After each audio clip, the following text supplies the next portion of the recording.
Poultry farming सिरिजको आज 36औं दिन। आज 36औं दिनको म्यानेजमेन्टमा तपाईँहरूलाई देखाउँदैछु र हाम्रो फार्मको इन्टरनल टेम्परेचर रहेको छ 83.6 डिग्री फेरेनहाइट र यो टाइममा चाहिँ यतिको डेटमा चाहिँ जस यो टेम्परेचर एकदमै फेभरेबल छ चल्लाहरूमा चाहिँ।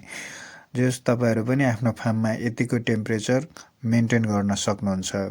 स्पेसली यो टाइममा चाहिँ 85सम्म चाहिँ जस एकदमै राम्रो चल्लाहरूकोमा चाहिँ एकदमै राम्रो हुन्छ र यो अवस्थामा जस हाम्रो फार्मको इन्टरनल टेम्परेचर पनि एकदमै राम्रो चलिरहेको छ। तपाईँहरू हेर्न सक्नुहुन्छ हाम्रो फार्ममा सम्पूर्ण सानो सानो म्यानेजमेन्टहरू हामीहरू दुवै सेडमा चाहिँ हामीहरू सम्पूर्ण म्यानेजमेन्ट गरिरहेको छौँ। र यदि नयाँ नयाँ पोल्ट्री फार्मिङ गरिरहेको मान्छेहरू चाहिँ जो सानो सानो कुरामा मिस्टेक गर्नुहुन्छ तिनीहरू हेल्चेक्राइ गर्नुहुन्छ र फार्ममा चाहिँ ठुलो क्षति निम्त्याउनुहुन्छ ताकि त्यसरी चाहिँ व्यवसायमा एकदमै नोक्सानी हुन जान्छ र उहाँहरूको र अरू नयाँ नयाँ जस साथीहरू नयाँ नयाँ पोल्ट्री फार्मिङ गर्ने मान्छेहरू चाहिँ जस उहाँहरूको नोक्सानी देखेर चाहिँ डराउनुहुन्छ र पोल्ट्री फार्मिङ चाहिँ एकदमै जस खतरनाक पनि हो र नोक्सानी हुने व्यवसाय हो भनेर सोच्नुहुन्छ र पक्कै पनि त्यस्तो होइन। यदि तपाईँ टेक्निकली चाहिँ राम्रो जस म्यानेजमेन्ट गर्नुभयो भने टेक्निकली कन्सल्ट लिएर चाहिँ टेक्निकल टिमसँग राम्रो कन्सल्ट लिएर तपाईँहरू फार्मिङ गर्नुभयो भने चाहिँ एकदमै राम्रो हुने जान्छ। र यदि तपाईँहरूलाई टेक्निकल टिमको यदि हेल्प चाहिरहेछ भने हामीलाई सम्पर्क गर्न सक्नुहुन्छ तपाईँहरू चाहिँ। यदि त्यही भएर तपाईँहरू सानो सानो म्यानेजमेन्ट चाहिँ गर्न एकदमै जरुरी हुन्छ पोल्ट्री फार्मिङमा चाहिँ। आज 36औं दिनको म्यानेजमेन्ट म तपाईँहरूलाई सम्पूर्ण जानकारी दिँदैछु र यसरी अब 2-3 दिनमा चाहिँ लिफ्टिङको टाइम आउँदैछ हाम्रो फार्महरूमा चाहिँ। त्यही भएर हामीहरू चाहिँ सानो सानो जस म्यानेजमेन्टहरू गरिरहेको छौँ र दिउँसो म तपाईँहरूलाई जस प्रिभियस भिडियोमा पनि भनिरहेको छु जस 5-6 घन्टा जति हामीहरू चाहिँ फार्ममा चाहिँ फिड अफ गरिदिइरहेको छौँ दिउँसोको टाइममा चाहिँ। यदि तपाईँहरू पनि गर्न सक्नुहुन्छ। यदि तपाईँहरूको दिउँसो चिसो छ भने तपाईँहरू नगर्नुहोला। यदि अलिअलि धुप निस्किरहेछ भने गर्न सक्नुहुन्छ।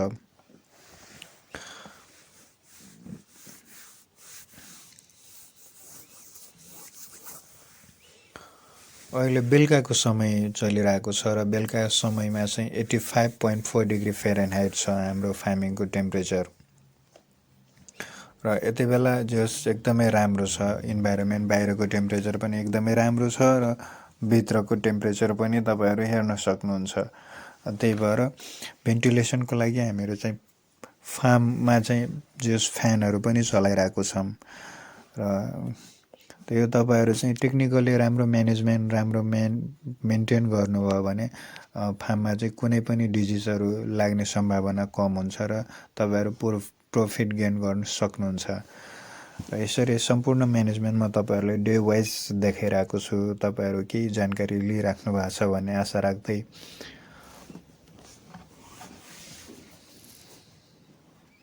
हेर्न सक्नुहुन्छ हाम्रो फार्ममा चाहिँ जस राम्रो ग्रोथ हुँदैछ र हामीहरू कुनै पनि मेडिसिनहरू चलाइरहेको छैनौँ र यिनीहरूको यो टाइममा चाहिँ जस स्पेसली लिफ्टिङ गर्ने 3-4 दिन 1 हप्ताको ड्युरेसनमा चाहिँ तपाईँहरू जस यो चल्लाहरूमा चाहिँ डाइजेसनको जस राम्रो गरिदिनु भयो भने डाइजेसन राम्रो भयो भने चाहिँ यिनीहरूको ग्रोथ राम्रो आउने गर्छ। त्यही भएर तपाईँहरू डाइजेसनमा चाहिँ हेर्नुहोस्, डाइजेसन राम्रो गरिदिनुहोस् यिनीहरू। त्यसको लागि हामीहरू लिभर टोनिक चलाइरहेको छौँ र यदि तपाईँहरू पनि लिभर टोनिक चलाइराख्नु भएको छ भने 2वटा कुरामा चाहिँ ध्यान दिनु होला। यदि फार्ममा इकोलाई या त सिआरडी छ भने तपाईँहरू लिभर टोनिक नचलाउनु होला। यदि छैन भने तपाईँहरू चलाउन सक्नुहुन्छ। र यो टाइममा स्पेसली लिभर टोनिक चलाउँदाखेरि डाइजेसनमा जस राम्रो हेल्प हुन्छ र डाइजेसन गर्न राम्रो हुन्छ।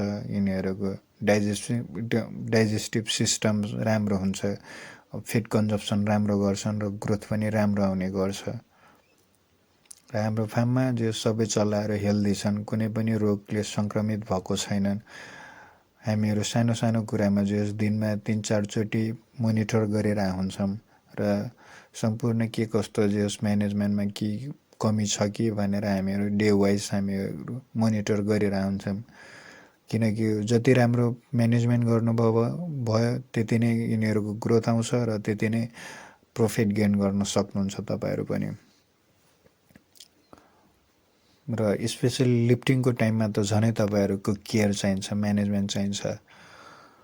त्यही भएर तपाईँहरू पनि म्यानेजमेन्ट गर्नुहोस्। केही टेक्निकल टिममा चाहिँ केही तपाईँहरूलाई केही सल्लाह सुझाव चाहे हामीलाई कमेन्ट गर्नुहोला। हाम्रो सिरिजलाई जस मन परिरहेछ भने हाम्रो च्यानललाई सब्सक्राइब गर्नुहोला। तपाईँहरूलाई राम्रो राम्रो भिडियो अर्कोमा पनि देखाउनेछौँ। हस्, थ्याङ्क यू।